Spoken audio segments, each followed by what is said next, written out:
आज मैं आदिकाल की विशेषताओं पर चर्चा करूँगी ताकि आगे जाकर के कोई दिक्कत हमारे सामने ना आए यदि हम उनकी कवियों के बारे में या फिर उनकी रचनाओं के बारे में विस्तृत रूप से पढ़ें तो विशेषताओं को जानना बहुत ज़रूरी है, क्योंकि जब तक आप मूल को नहीं समझेंगे आप नहीं समझ पाएंगे कि आखिर ये रचनाओं के नाम क्यों रखे गए, ये लेखक ऐसी रचनाएँ क्यों करते थे। तो आदिकाल की प्रमुख जो विशेषता देखी जाती है वो राष्ट्रीयता की भावना लेखकों में थी, क्योंकि राष्ट्रीयता की भावना लेखकों में ज्ञात उनकी रचनाओं में देखी जा सकती है कि वे ऐसी रचनाएं करते थे ताकि राजा जो है अपने राष्ट्र के लिए लड़ सके। तो राष्ट्रीयता की भावना आदिकाल की प्रमुख विशेषता मानी जाएगी। ऐतिहासिकता का आदिकाल में अभाव मिलता है, जनजीवन से कोई उनका लेना देना ही नहीं था।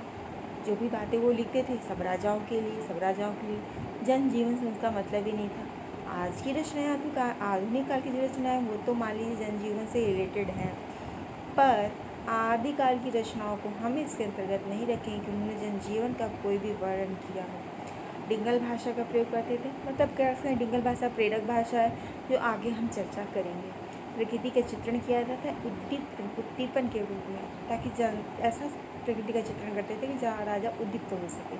रासो शब्द का अधिक प्रयोग है। रासो नाम की अधिकतर रचनाएं यहाँ पे आदिकाल में मिलती हैं, और युद्ध का वर्णन ऐसे करते थे ताकि राजा समझे कि युद्ध का वर्णन युद्ध हो रहा है, ऐसा वो चित्र ऐसे शब्दों का भी प्रयोग करते थे ताकि ये समझ में आ सके कि युद्ध हो रहा है। आपकी आंखों के सामने वो चित्र उपस्थित हो जाते थे।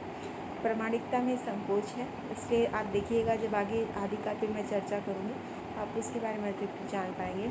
अनेक छंदों का उन्होंने प्रयोग किया हुआ है, बहुत सारे छंद हैं, पर आप एक पॉइंट वाइज इसको याद रखिए, जो कि पूर्णतः 10 पॉइंट मात्र है। 10 पॉइंट को आप पढ़ के चलिएगा, याद रखिएगा, तो आगे की जो भी चीज़ें मैं समझाऊंगी आपको समझ में आएंगी।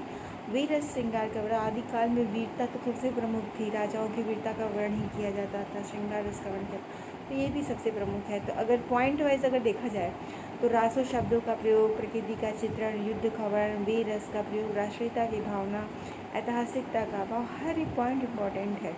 और जब मैं आपको विशेषताओं को आगे इसके बाद रचनाओं के बारे में पढ़ाऊँगी, इन सब पॉइंट के बारे में मैं बोलती चलूँगी। फिर एकदम शॉर्ट वीडियो है, आप इसे समझ लीजिएगा आदिकाल की विशेषताओं के बारे में। धन्यवाद। और मेरा चैनल आपको यदि थोड़ा सा भी अच्छा लगा हो तो उसको सब्सक्राइब करिए, लाइक करिए। धन्यवाद।